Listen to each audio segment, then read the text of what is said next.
High, আশা করি কালী পুজো আর দিওয়ালি দুটোই এবছর সবার খুব ভালো করে কেটেছে। তো চলো তোমাদের সাথে শেয়ার করে নিই আমি কিভাবে এবছর কালী পুজোটা কাটালাম। দেখো, জানি দিওয়ালিতে সবাই সুন্দর সুন্দর রঙ্গোলি করে, বাট আমার আলপনাটা দিতেই বেশি ভালো লাগে।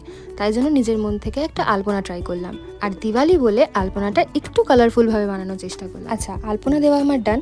অবশ্যই কিন্তু কমেন্টে জানিও কেমন হয়েছে।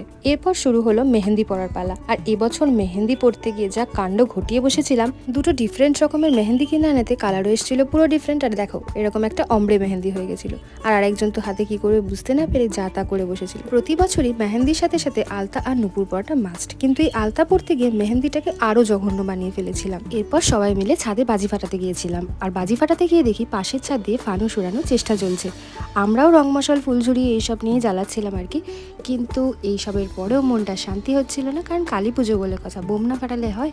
তারপর নিচে চলে গেলাম, নিচে গিয়ে একটা বোম ফ্রম ফাটিয়ে দেন আমরা চলে গেছিলাম শ্মশানকালী দেখতে। তখন ঠিক প্রায় রাত 12:30 মতো বাজে। আর শ্মশানকালী রাতে দেখতেই ভালো লাগে, কারণ পুজোটা ঠিক রাতের বেলাই হয়। আর দেখো, শুধু আমরা নয়, এত রাতেও এখানে প্রচুর লোক এসেছিল শ্মশানকালী মায়ের পুজো দেখতে। কি মিষ্টি লাগছে তাই না? এরপর বেশ কিছুক্ষণ ওখানে সময় কাটানোর পর আমরা চলে গিয়েছিলাম সামনের একটা খুবই ফেমাস প্যান্ডেল দেখতে। না, এটা প্যান্ডেল নয়, দেখো রাস্তায় কি সুন্দর আলপনা দিয়েছে না। এই যে এটা হলো সেই প্যান্ডেল। অলমোস্ট 3 কোটি রুদ্রাক্ষ দিয়ে এই প্যান্ডেলটা তৈরি হয়েছিল। এটা কলকাতার মধ্যে একটা খুবই ফেমাস প্যান্ডেল। দুর্গাপুজোর সময় হয়তো অনেকেই দেখতে এসেছিলে, আর এটাতে এত পরিমাণে ভিড় হয় দুর্গাপুজোয় আমার আর দেখে ওঠা হয়নি। তো চলে এসেছিলাম কালী পুজোয়। সবই সেম ছিল, সবকিছু ডেকোরেশন থেকে শুরু করে সমস্তটা সেম থাকে, জাস্ট দুর্গা ঠাকুরের জায়গায় পুজো হয় কালী মায়ের।